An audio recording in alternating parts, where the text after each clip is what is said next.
We had quite a big online meeting, and even though it's just an online meeting, with this online meeting yesterday at 12 noon, I was, because I'm an official abbot of an official branch monastery in the Wat Nong Pah Pong tradition, the Western branch monasteries, I was part of this virtual branch abbots meeting, and normally we would meet in person once every 3 or 4 years, but we've decided to do these virtual meetings, and so even though we're not in person with people, it's still very charged because you have, say, 16. Actually, there was a couple senior monks who weren't on for various reasons, but one of the monks, his mother is about to pass away, and he's looking after her, for example.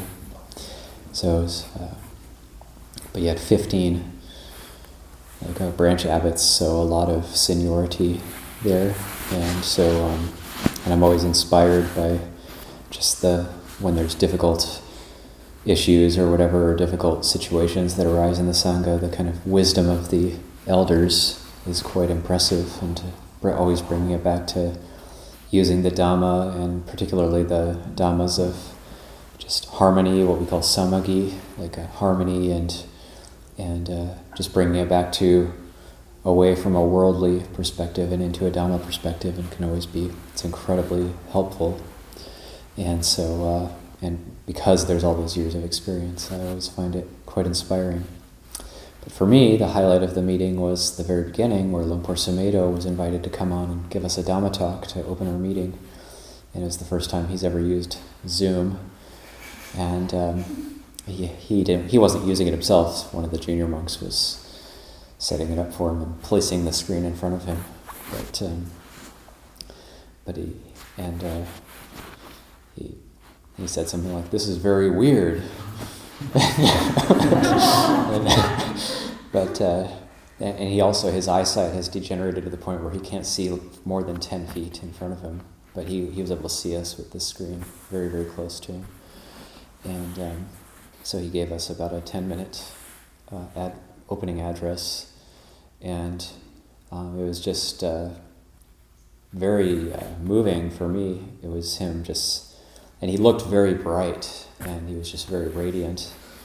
And he was just saying, I've just been a monk for all these years, and just incredibly grateful to have had the opportunity to use my human life in this way. And it's just unbelievable good fortune. And he said, just to meet Luang Por Cha, and just to live in a very honorable way, and to have no regrets. And he said, he's just very happy. He said, I can barely see, but I'm very happy.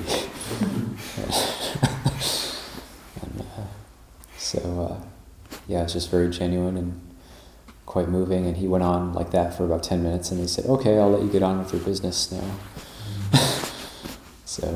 But it really did set the tone for just, okay, this is big picture stuff, kind of what we're doing in terms of,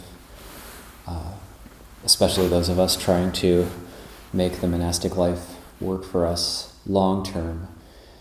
And I remember a long time ago, when I was newly an Ajahn, I was sitting with another monk, and it was a tea time in here, and somebody asked, like, as a senior monk, when you become more senior, what kind of qualities do you have to develop in order to stick with it? And the other monk answered, you have to find a hobby. And I never answered, but I was thinking I wouldn't have answered that way, because a hobby is just... It's not going to get you through for a lifetime. Well, how did you become a monk for your whole life? Well, I found this one hobby, so that was sort of how I was able to do it. It has to be from the Dhamma. It can't be from anything external, because for myself, that's the reason I ordained. It wasn't to become a senior monk and attain a hobby. It was to get to the Dhamma and be able to use the Dhamma as the best way to live, the best way to abide through a lifetime. And so, yes, there are things we do. Yes, there are external skills that we develop, and yes, those can be helpful, but we always use them for the Dhamma. It's not getting to the Dhamma for something else. It's everything is for the Dhamma. Everything is for Nibbana.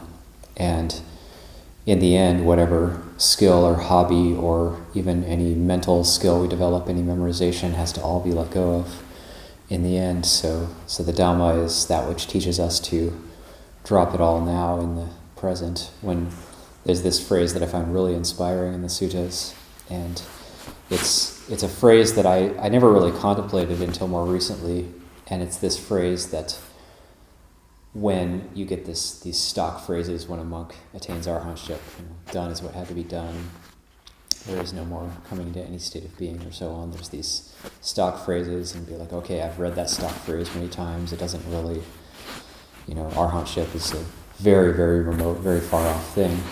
But looking closer at that phrase, it's always coupled with the phrase, and he attains nibbana here and now. So there's always this here and now emphasis that yes, the Dhamma we have to cultivate and the path, and it might take a long time. It's off in the future, but at a certain point, it's whenever the heart does open to the Dhamma, it's apparent here and now. It's not off in the future, and that phrase is always coupled with that done is what had to be done, and so on.